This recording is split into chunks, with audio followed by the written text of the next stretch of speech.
Felipe sempre me falava uma coisa que eu achava impressionante, que era assim, a gente ia assistir filme, e eu sempre sou o cara que no filme de terror, eu tampo um ouvido assim, fecho meio o olho e fico morrendo de medo. E ele fica lá. A gente ia junto.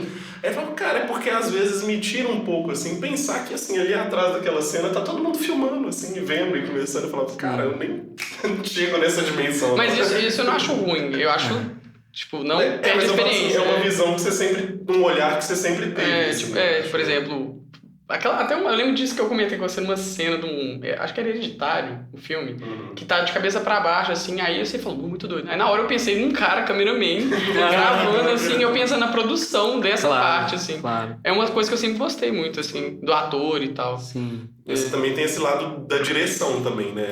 Tem. São os dois pontos, tem a atuação, a direção, o professor querendo ou não, que a gente brincou, né? Sim. E como que é esse funcionamento na sua rotina e na sua vida desses pontos, assim?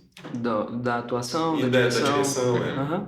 Então, eu sempre tive... foi o que a gente estava falando antes.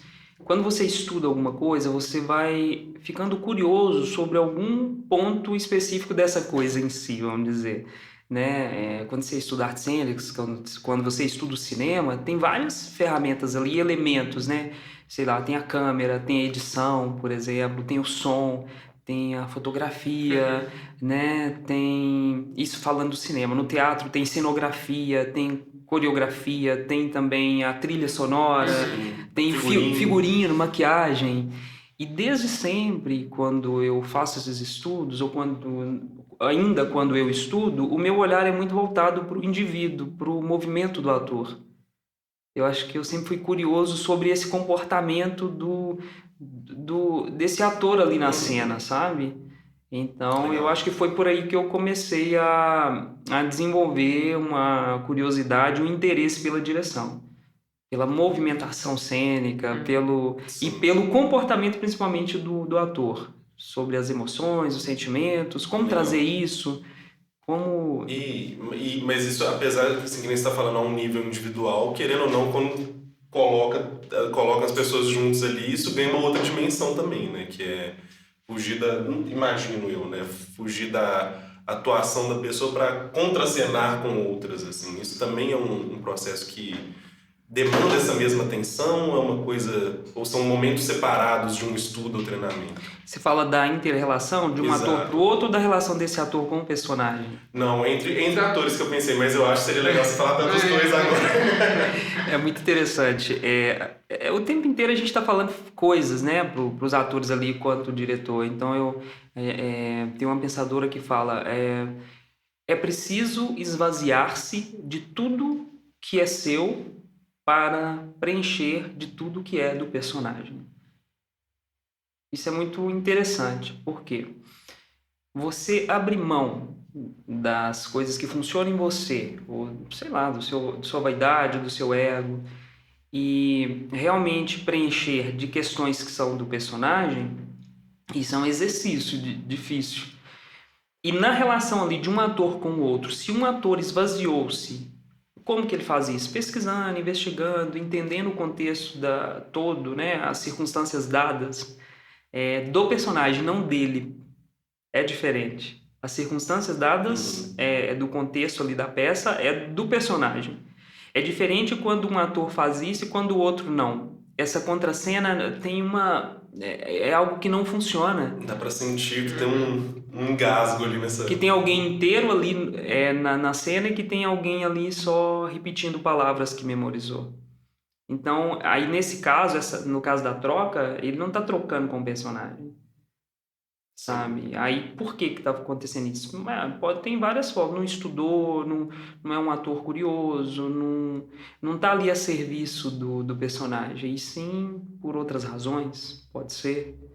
Né? Então, isso é muito claro na cena. Quando você vê um aluno ou um ator, mesmo profissional, que se dedicou, que se preparou e que tá ali envolvido naquilo, que tá ali vivenciando e não representando, que é diferente. Apesar do termo ser muito usado, vou representar um personagem, eu estou representando... De fato, principalmente quando a gente está falando de cinema, é essa capacidade de você se colocar, é uma inversão de papel total, é de você se colocar no lugar do outro e ser esse outro, mas assim, de corpo e alma.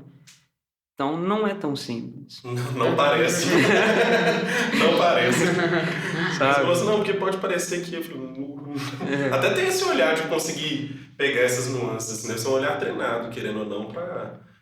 não sei, como você imagina se a pessoa que está apenas reproduzindo, talvez ela possa fazer aquilo com alguma excelência, mas ao mesmo tempo vai sempre faltar um algo a mais. Por exemplo, quando eu comecei no espaço sem saber de nada, o que eu pensava era assim, vou pra fazer esse personagem, aí ele tá triste, aí eu vou pensar uma coisa triste da minha vida e ficar triste, mas não é o personagem triste, entendeu? É você triste. É eu triste. A gente chama isso de atuar de forma geral. O que é atuar de forma geral? É você representar uma emoção que é geral na vida, né? Que são códigos universais. Cara de triste, cara de alegre, enfim, por aí vai. Várias emoções que a gente tem, né? Primárias, secundárias.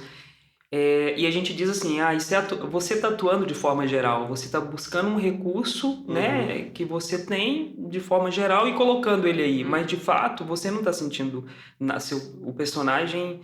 Uma coisa é o que você sente, outra coisa é o que o personagem sente, que é a ideia lá do si mágico. E se eu fosse esse menino de rua? E se eu fosse essa prostituta? E se eu fosse esse bandido? Mas não é... Eu falo assim, para você fazer esse si, você tem que abandonar o seu castelo, que é esvaziar-se das coisas que são suas. Porque é muito fácil eu ser um mendigo dentro da condição que nós temos. Agora, e se eu te tirasse tudo que você tem? Família, né? Eu agora sou um homem de rua. Só que esse homem de rua não tem as condições que o Felipe tem. Então, o quanto que o Felipe está disposto, mesmo que quanto imaginação ou quanto fantasia, abrir mão de tudo que ele é para se colocar como um homem de rua. Dê um exemplo, assim, de um homem de rua. Isso você acha que bate? Não, com certeza deve bater de frente com aqueles atores que vão atuar num papel e é de método que chama, né? Que os caras... Vive o cara, veste como ele o dia todo, fala como ele o dia todo. É o laboratório, né? Que a gente chama de laboratório. Você vai passar por aquela... Vai ser um homem de rua ou vai ser uma lavadeira do Vale do Jequitinhonha. Aí vai lá pro Vale do Jequitinhonha, passa umas semanas lá com essas lavadeiras, o jeito que elas cantam, entende, né? Como que elas usam, como que elas manipulam tecido. Então, você passa a... Isso se você tem essa capacidade empática de se colocar ali. Não adianta ser um observador frio que quer recolher aquilo. Não adianta, porque daí você vai o quê? Você vai racionalizar as coisas. E aí não deixa de ser você também dentro dessa lógica, né? Não é sobre racionalizar, intelectualizar e pronto, né? É sobre vivenciar.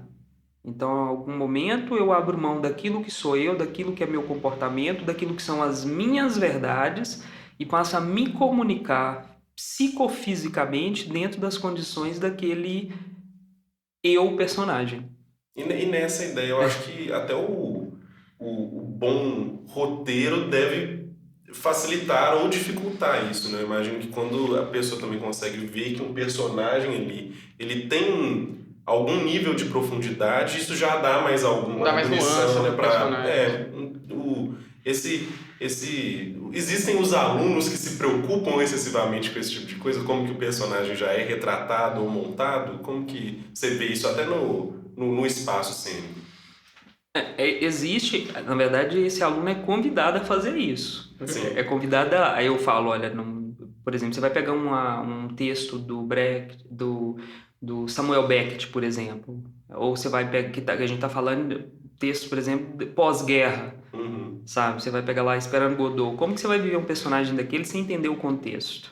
Se você lê um texto como do Beckett, por exemplo, Esperando Godot, você acha a coisa mais boba do mundo, porque você leu de forma rasa, de forma sem se implicar naquilo que ele está dizendo. É o teatro do absurdo, né? Passa por aí. Agora, você imagina você ler um texto daquele sem o conhecimento de causa, sem entender onde que se passa, que voz é essa, o contexto, que fala é essa, que está saindo da boca desses dois sujeitos que estão ali num vazio. Então, a gente está falando de vazio existencial, estamos falando de existencialismo, estamos falando de pessoas que estão diante das cinzas. Então, a gente vai se posicionar de forma... né, de como que nós vamos nos posicionar, sabe? Então, se você pega Nelson Rodrigues, esse autor brasileiro, ou Plínio Marcos, como que eu dou voz a um personagem desses autores, seja de Samuel Beckett, seja de Nelson, seja de Plínio, sem entender o contexto? Porque é uma fala que vem de um lugar. Que lugar é esse? Esse lugar é um lugar de ditadura, é um lugar de pós-guerra, esse lugar de fala, né? Todo o contexto ajuda a construir. Por exemplo, Plínio é mais faz parte. Não, é fundamental, porque se você não entende isso, você vai memorizar e reproduzir essas palavras de forma geral, mecânica. Exatamente. Cai no mesmo problema de se apegar a um texto como uma coisa solta, né? Exatamente. Uma coisa é minha voz num momento de vida bacana, e outra coisa é esse lugar de fala ser num pós-guerra, por exemplo. É uma outra questão subjetiva aí que vem, né, desse corpo que imprime a palavra, né, entendendo esse som que sai, que é a palavra.